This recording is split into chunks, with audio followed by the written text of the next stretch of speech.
வணக்கம். மாரியப்பன் வானிலை அறிக்கை. இது இலங்கைக்கான வானிலை அறிக்கை. 2025 டிசம்பர் மாதம் 28 ஞாயிற்றுக்கிழமை வானிலை அறிக்கை. வானிலை அமைப்பு: மாலத்தீவுக்கு மேற்கு பகுதி காற்று சுழற்சி நிலை கொண்டுள்ளது. மேலும் சுமத்ராவுக்கு மேற்கு பகுதி காற்றழுத்த தாழ்வு நிலை கொண்டுள்ளது. இந்த நிகழ்வு வரக்கூடிய நாட்களில் மேற்கே முன்னேறி வந்து இலங்கைக்கு வரும் நாட்கள் படிப்படியாக மழைப்பொழிவு அதிகரிக்க வாய்ப்புள்ளது. டிசம்பர் 30 விட 31 ஜனவரி 1 2 நாட்கள் ஒரு தீவிர மழைப்பொழிவை கொடுக்க இருக்கிறது. ஜனவரி 2, 3 தேதிகளில் படிப்படியாக மழையின் தீவிரம் குறைந்தாலும் மீண்டும் இந்த நிகழ்வு மேற்கே முன்னேறி வந்து இலங்கைக்கு மிக நெருக்கமாக வந்து மீண்டும் கிழக்கே முன்னேறி மேலும் ஒரு நிகழ்வோடு ஒன்று இணைந்து மீண்டும் மேற்கே முன்னேறி வரும் என்பதால் மீண்டும் படிப்படியாக மழை அதிகரிக்க வாய்ப்புள்ளது. இலங்கைக்கு பெரும்பாலும் மத்திய மாகாணங்கள், தெற்கு மாகாணங்கள், கிழக்கு மாகாணங்களுக்கு கூடுதலான மழைப்பொழிவை கொடுக்கும் விதமாக நிகழ்வு அமையும் என்றும் எதிர்பார்க்கப்படுகிறது. அதேவேளையில் வரும் நாட்கள் தரைக்காற்று இலங்கையில் வலுவாக இருக்க வாய்ப்பது. அதிகபட்சம் 40 முதல் 50 கிலோமீட்டர் வரை தரைக்காற்று வலுவாக இருக்க வாய்ப்பது. டிசம்பர் 3ஆம் தேதியிலிருந்து அதற்கு முன்னதாக இன்று டிசம்பர் 29, 30 2 நாட்கள் 40 கிலோமீட்டர் வரை தரைக்காற்று இருக்க வாய்ப்புள்ளது. ஆனால் டிசம்பர் 31 ஜனவரி 1 2 தேதியில் காற்றின் வேகம் குறைந்திருந்தாலும் ஜனவரி 3ஆம் தேதி முதல் இலங்கையில் பெரும்பாலான மாகாணங்களில் 40 முதல் 50 கிலோமீட்டர் வரை தரைக்காற்று இருக்கும் என்றும் எதிர்பார்க்கப்படுகிறது. இன்று டிசம்பர் மாதம் 28ஆம் தேதி ஞாயிற்றுக்கிழமை பொறுத்தவரை இன்று அதிகாலை நேரங்களில் கடல் ஓர மாகாணங்களில் ஓரிரு இடங்களில் லேசான மழைப்பொழிவு கிடைத்தாலும் இன்று வெயில் வந்த பிறகு படிப்படியாக அனைத்து மாகாணங்களுக்கும் மழை கிடைக்க வாய்ப்புள்ளது. ஆங்காங்கே லேசான மிதமான மழையாக கிடைக்க வாய்ப்புள்ளது. யாழ்ப்பாணம், பருத்தித்துறை, கிளிநொச்சி, முல்லைத்தீவு, தலைமன்னார், புத்தளம், வவுனியா, அனுராதபுரம் இந்த மாகாணங்களுக்கெல்லாம் மழை கிடைக்க வாய்ப்புள்ளது. லேசான மழையாக கிடைக்க வாய்ப்புள்ளது. ஓரிரு இடங்கள் மிதமான மழை கிடைக்க வாய்ப்புள்ளது. அதேவேளையில் திரிகோணமலை, மட்டக்களப்பு, அம்பாறை, மேலும் பதுளை சுட்டு வட்டாரங்கள், நுவரெலியா இந்த இடங்களுக்கெல்லாம் லேசான மிதமான மழையாக கிடைக்க வாய்ப்புள்ளது. கண்டி, ரத்தினபுரி, மாத்தறை, ஹம்மந்தோட்டை, ஹாலி, கோட்டை, கொழும்பு, நீர்கொழும்பு, சிலாபம் இந்த இடங்களுக்கெல்லாம் லேசான மிதமான மழையாக கிடைக்க வாய்ப்புள்ளது. அவிச்சவிளை சுற்று வட்டாரங்களுக்கும் லேசான மிதமான மழையாக கிடைக்க வாய்ப்புள்ளது. இன்று அனைத்து மாகாணங்களுக்கும் லேசான முதல் ஓரிரு இடங்கள் மிதமான மழை கிடைக்க வாய்ப்புள்ளது.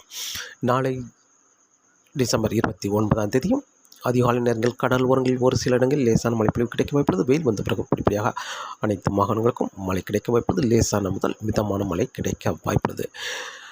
டிசம்பர் 31ஆம் தேதி இப்போது இலங்கைக்கு சுமத்ராவுக்கும் இடைப்பட்ட இடத்தில் நிலை கொண்டிருக்கும் காற்றழுத்த தாழ்வு நிலை மேற்கே முன்னேறி வரும் என்பதால் இலங்கையில் சற்று மழைப்பொழிவு அதிகரிக்க வாய்ப்பது.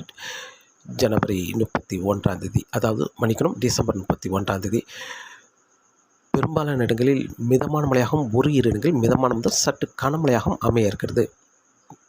டிசம்பர் 31ஆம் தேதி ஜனவரி 1ஆம் தேதி அனைத்து மாகாணங்களுக்குமே பரவலான மழைப்பொழிவு, அதிலும் கனமழையாக கிடைக்க வாய்ப்பது. ஓரிரு இடங்கள் மிக கனமழை எதிர்பார்க்கலாம். 12 சென்டிமீட்டருக்கு மேல் மழைப்பொழிவு அமைய இருக்கிறது. ஓரிரு இடங்கள் யாழ்ப்பாணம், பருத்தித்துறை, கிளிநொச்சி, முல்லைத்தீவு, தலைமன்னார், புத்தளம் இந்த இடங்களுக்கெல்லாம் கனமழையாக கிடைக்க வாய்ப்புள்ளது. அதே வேளையில் வவுனியா, அனுராதபுரம், சிலாபம், மேலும் திரிகோணமலை இந்த இடங்களுக்கெல்லாம் கனமழையாக கிடைக்க வாய்ப்புள்ளது. தம்புள்ளை, ரத்தினபுரி கிழக்கு பகுதி, கண்டி இந்த இடங்களுக்கெல்லாம் பரவலாகவே கனமழையாக கிடைக்க வாய்ப்புள்ளது. மேலும் அவிச்சவிளை, நுவரெலியா இந்த இடங்களுக்கெல்லாம் பரவலாக கனமழை கிடைத்தாலும் மட்டக்களப்பு, அம்பாறை, பதுளை சுட்டு வட்டாரங்கள், அம்பந்தோட்டா இந்த இடங்களுக்கெல்லாம் மிக கனமழை வரை எதிர்பார்க்கலாம். அதேவேளையில் குறைவான மழை என்பது ஹாலி, கோட்டை, ரத்தினபுரி மேற்கு பகுதி இந்த இடங்களுக்கு சற்று குறைவான மழைப்பொழிவு கிடைத்தாலும் மாத்தறை சுற்று வட்டாரங்கள், மேலும் அம்மந்தோட்டை சுற்று வட்டாரங்களாம் மிக கனமழை வரை எதிர்பார்க்கலாம். மாத்தறை சுற்று வட்டாரங்களுக்கு கனமழை கிடைக்கும் என்றும் எதிர்பார்க்கப்படுகிறது. ஆனால் பாதிக்கும் மழை என்பது பெரும்பாலும் திரிகோணமலைக்கு தெற்கு பகுதி, மட்டக்களப்பு, அம்பாறை, பதுளை சுற்று வட்டாரங்கள், அம்மந்தோட்டை சுற்று வட்டாரங்கள் இந்த இடங்களுக்கெல்லாம் மிக கனமழை வரை எதிர்பார்க்கலாம். டிசம்பர் 31ஆம் தேதி ஜனவரி 1ஆம் தேதியும் பரவலாகவே கனமழையாக கிடைக்க வாய்ப்புள்ளது. ஓரிரு இடங்களில் மட்டுமே மிக கனமழை எதிர்பார்க்கலாம். அதேவேளையில் கொழும்பு, நீர்கொழும்பு, கண்டி, ரத்தினபுரி இந்த இடங்கள்லாம் ஜனவரி 1ஆம் தேதி கனமழையாக கிடைக்க வாய்ப்புள்ளது. பெரும்பாலான இடங்கள் கனமழையாக கிடைக்க வாய்ப்புள்ளது. ஜனவரி 2ஆம் தேதியை பொறுத்தவரை பெரும்பாலான இடங்களில் மிதமான முதல் சற்று கனமழை, ஓரிரு இடங்கள் மட்டுமே கனமழையாக கிடைக்கும் என்றும் எதிர்பார்க்கப்படுகிறது. நிகழ்வு மிக நெருக்கமாக வந்த நிகழ்வு மீண்டும் கிழக்கு நோக்கி பயணிக்கும். இதன் காரணமாக சற்று மழையின் தீவிரம் குறைய வாய்ப்புள்ளது. ஜனவரி 2 விட ஜனவரி 3ஆம் தேதி பெரும்பாலும் யாழ்ப்பாணம், பருத்துறை இந்த இடங்களுக்கெல்லாம் ஒதுக்கி தெற்கு மாகாணங்களுக்கு மிதமான மழை, ஓரிரு இடங்கள் மட்டுமே கனமழையாக கிடைக்க வாய்ப்புள்ளது. ஜனவரி 3ஆம் தேதி. ஜனவரி 4ஆம் தேதி தெற்கு மாகாணங்கள், மத்திய மாகாணங்கள், கிழக்கு மாகாணங்களுக்கு மட்டுமே மழை கிடைக்கும். ஓரிரு இடங்கள் கனமழையாகவும் கிடைக்க வாய்ப்புள்ளது. நிகழ்வு மீண்டும் மேற்கே முன்னேறி வரும் என்பதால் ஜனவரி 4ஆம் தேதி சற்று மழைப்பொழிவு அதிகரிக்கும். ஜனவரி 5ஆம் தேதி மேலும் மழைப்பொழிவு அதிகரிக்கும் என்றும் எதிர்பார்க்கப்படுகிறது. அப்போது யாழ்ப்பாணத்துக்கும் மழை கிடைக்க வாய்ப்புள்ளது. தெற்கு பகுதி ஓரிரு இடங்கள் கனமழையாக கிடைக்க வாய்ப்புள்ளது. ஜனவரி 6ஆம் தேதி அதிகாலை நேரங்களில் அம்பாறை, திரிகோணமலை, மேலும் மட்டக்களப்பு, தம்புள்ளை சுற்று வட்டாரங்கள், பதுளை சுற்று வட்டாரங்களுக்கெல்லாம் அதிகாலை நேரங்களில் கனமழையாக கிடைக்க வாய்ப்புள்ளது. ஜனவரி 6ஆம் தேதி வெயில் வந்த பிறகு படிப்படியாக உள் மாகாணங்களுக்கும் மழை கிடைக்க வாய்ப்புள்ளது.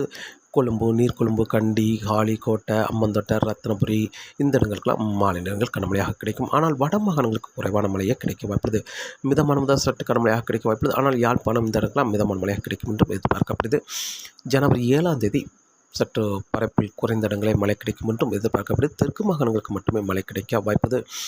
ஜனவரி 8ஆம் தேதி பரப்பில் குறைந்த இடங்களே மழை கிடைக்க வாய்ப்புது. லேசான மிதமான மழையாக கிடைக்க வாய்ப்புது. நிகழ்வு மாலத்தீவை சென்றடைந்திருக்கும் என்பதால் மழையின் தீவிரம் குறைய வாய்ப்புள்ளது. மேலும் ஒரு நிகழ்வு சுமத்ராவுக்கு ஜனவரி 4ஆம் தேதியே வந்துவிடும். அந்த நிகழ்வு மெல்ல முன்னேறி வந்து ஜனவரி 9ஆம் தேதி இலங்கைக்கு மழை கொடுக்கும் விதமாக அமையும். ஜனவரி 9ஆம் தேதி அனைத்து மாகாணங்களுக்கும் மழை கிடைக்கும். லேசான மிதமான மழையாக ஜனவரி 10ஆம் தேதி மேலும் அனைத்து மாகாணங்களுக்கும் மழை கிடைக்க வாய்ப்புள்ளது.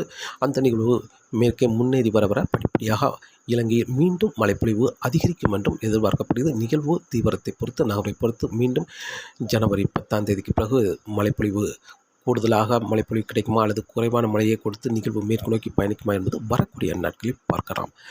காற்றின் வேகத்தை பொறுத்தவரை காற்றின் வேகம் இலங்கையில் இன்று டிசம்பர் 28, நாளை டிசம்பர் 29 2 நாட்கள் மட்டுமே அதிகபட்சம் 40 கிலோமீட்டர் வரை காற்றின் வேகம் இருக்க வாய்ப்பது. பெரும்பாலும் யாழ்ப்பாணம், பருத்தித்துறை, கிளிநொச்சி, முல்லைத்தீவு, தலைமன்னார், புத்தளம், வவுனியா, அனுராதபுரம், மேலும் திரிகோணமலை, தம்புள்ளை, சிலாபம், கொழும்பு இந்த இடங்களுக்கெல்லாம் 40 கிலோமீட்டர் வரை காற்றின் வேகம் இருக்க வாய்ப்புள்ளது. ஓரிரு இடங்கள் உள்பகுதி 35 கிலோமீட்டர் வரை காற்றின் வேகம் இருக்க வாய்ப்புள்ளது. இன்று டிசம்பர் 28, 29 தேதிகளில் அதே வேளையில் மட்டக்களப்பு, அம்பாறை, பதுளை, அம்பந்தோட்டை, கிழக்கு பகுதி இந்த இடங்களுக்கும் லேசான காற்று இருக்க வாய்ப்புள்ளது 40 கிலோமீட்டர் வரை.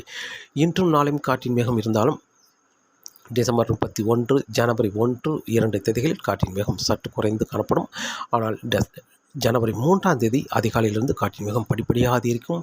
மாலை நேரங்களில் 40 முதல் 50 கிலோமீட்டர் வரை காற்றின் வேகம் இருக்க வாய்ப்புள்ளது. ஜனவரி 3ஆம் தேதி முதல் பெரும்பாலும் கண்டிக்கு வடக்குள்ள அனைத்து மாகாணங்களுக்கும் தரைக்காற்று 40 முதல் 50 கிலோமீட்டர் வரை தரைக்காற்று இருக்கும். அதே வேளையில் அம்பாறை, மட்டக்கிளப்பு, அம்பந்தோட்டா, மாத்திரை இந்த இடங்களுக்கும் தரைக்காற்று வலுவாக இருக்க வாய்ப்புள்ளது. காற்று குறைவான இடம் என்பது பெரும்பாலும் கோட்டை, காலி, ரத்னபுரி மேற்கு பகுதி இந்த இடங்களுக்கு மட்டுமே காற்றின் வேகம் குறைந்து காணப்படும். மற்ற அனைத்து மாகாணங்களுக்கும் காற்றின் வேகம் அதிகரித்து காணப்படும். அடுத்தடுத்த நாட்கள் தொடர்ந்து காற்றின் வேகம் அதிகரித்தே காணப்படும். தரைக்காற்று 40 முதல் 50 கிலோமீட்டர் வரை தரைக்காற்று இருக்க வாய்ப்புள்ளது.